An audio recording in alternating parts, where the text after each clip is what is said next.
Қымбатты көрермендер, осы тақырыпты толығырақ тарқату үшін студиямызға арнайы мейманымыз келіп отыр. Тұрғын үй құрылыс жинақ банк бизнесті басқару басқармасының бас маманы Марина Орынбаева. Қайырлы таң, қош келдіңіз.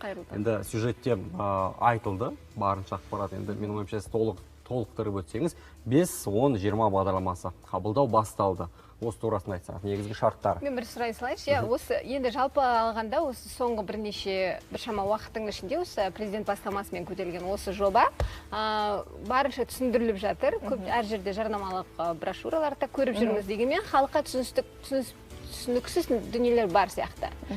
Көпшілік нені түсінбей жатыр, нені қандай дүниелер, қандай ережелер көпшіліктің мүмкіндіктеріне сай келмей жатыр? Көбінесе табыс деңгейін дәлелдеу. Өйткені бұл жерде шектеу бар ғой. Отбасына адам басына шаққанда табыс мөлшері 101 мың теңге 270 теңгеден аспау керек. 101 мың 270 теңгеден. Ол жаңағы күнкөріс минимум бар, 3-1 деп қазір еселеп отыр. Сол күнкөріс минимумынан асып кететін бар. Соны жетпей жатса мен өте аламын ба деген сұрақ бар. Әрине өтесіздер. Жетпей жатса өтуге болады. Асып жатса өтуге мүмкіндік жоқ.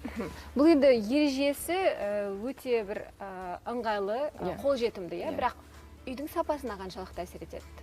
Үйдің сапасы әкімдік тарапынан салынып жатқан үйлерден алуға болады, және қазір шектеу жоқ, жаңадан салынып жатқан жекеменшік құрылыс компаниялардан алуға болады. Бірақ бұл жерде біз үлескер ретінде қатысқан кезде бұл үйлерді салып жатқан компанияда тұрғын үй құрылыс салу қорының кепілдігі болу қажет.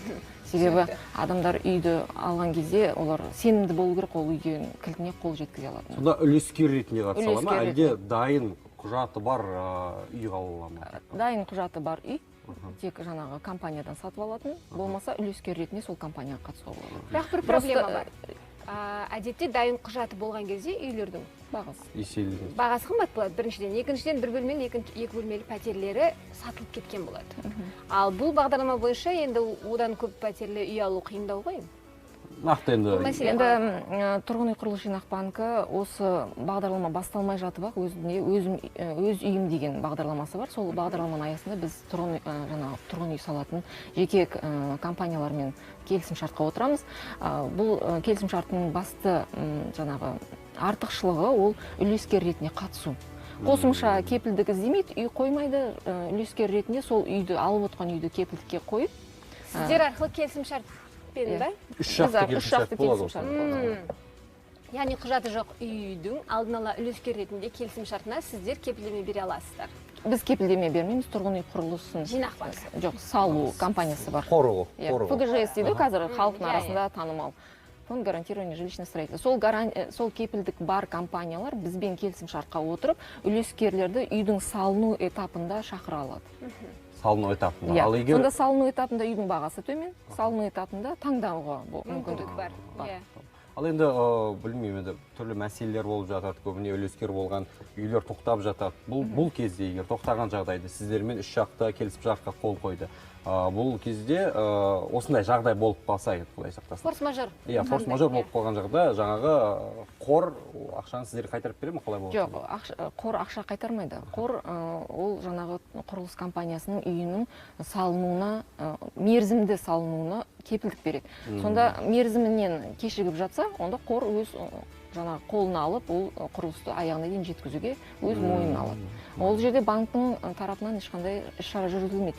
Тек бізге несиені төлеп жатқан біздің салымшылардың алдында әрине ыңғайсыз жағдай болуы мүмкін, бірақ одан банк шығуға тырысады, бәрі жағдай жасайды. Марина, айтыңызшы, енді жалпы қазір үй салушы компания да көп, арасында енді монополист те бар, бірақ бастамашылар да бар, жаңалар да бар.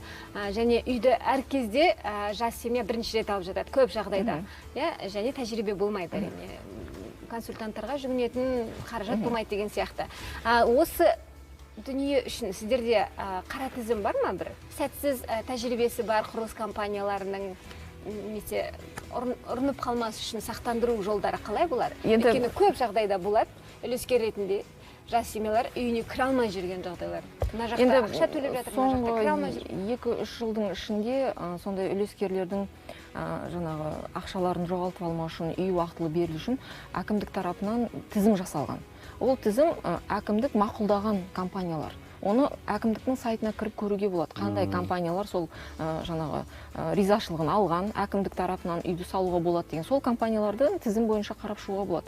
Ал біздің банктың тарапынан біз өзімізбен бірге бірнеше жылдап жұмыс жасап келе жатқан компаниялардың үйлерін көрсетеміз. Сонымен ғана жұмыс жасаймыз, және жаңағы кепілдіктің қордың, тұрғын үй құрылыс салу қорының кепілдігімен жұмыс жасаймыз. Бір нақты тізім бар ма сонда сіздерде? Жоқ, нақты тізім емес, сол кепілдікті алған. 20 компания дегендей. Шектеусіз. Енді бір мәселе бар, өзін-өзі жұмыспен қамтитын адамдар тобы. Көп жағдайда зейнетақы қорына ешқандай пайыздық салым салып жатқан жоқ.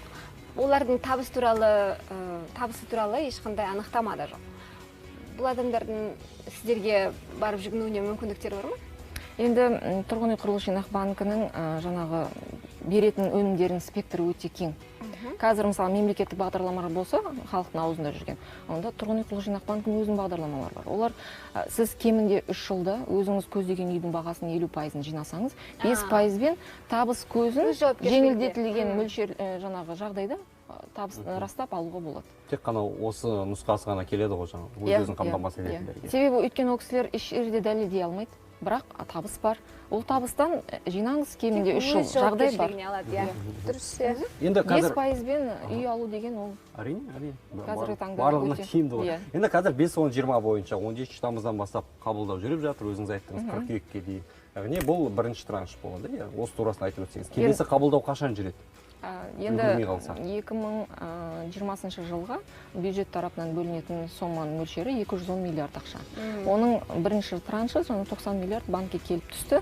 Сол түскен сәттен бастап бізде өтініш қабылдау басталды. Енді қазіргі елде болып жатқан карантин жағдайына байланысты жаңағы кезекте тұрған халықты анда барыңыз, мұнда барыңыз деп сандалтпау үшін біздің банк тарапынан жасалған өте тиімді жаңағы өтініш беру жолы бар. Ол біздің сайт арқылы өтініш береді, электронды түрде, үйде отырып, еш жаққа шықпай. Енді өтініш беретін адамдардың жаңағы талаптары бар. Кезекте тұру керек. 1986 жылдан 2013 жылды қосқан кезде кезекте тұрған азаматтар өтініш бере алады. Енді өтінішті берген жағдайда 17 тамыздан басталып 16 қыркүйекке дейін бір ай мөлшерінде біз сол белгіленген жылдарды қамтуымыз керек. Сол жылдарда белгіленген адамдар бізге өтініш беру керек. Енді игерілмей жатса, сома бөлінген болмаса, өтініш аз болып жатса, онда келесі жылдарды қосу мүмкін, болмаса жаңағы өтініш қабылдау мерзімін ұзарту мүмкін. Сондықтан бұл бағдарлама осы жыл, келесі жыл әлі жалғасын табады. Енді өзіңіз айттыңыз ғой, үйге тізімде тұрған адамдар деп.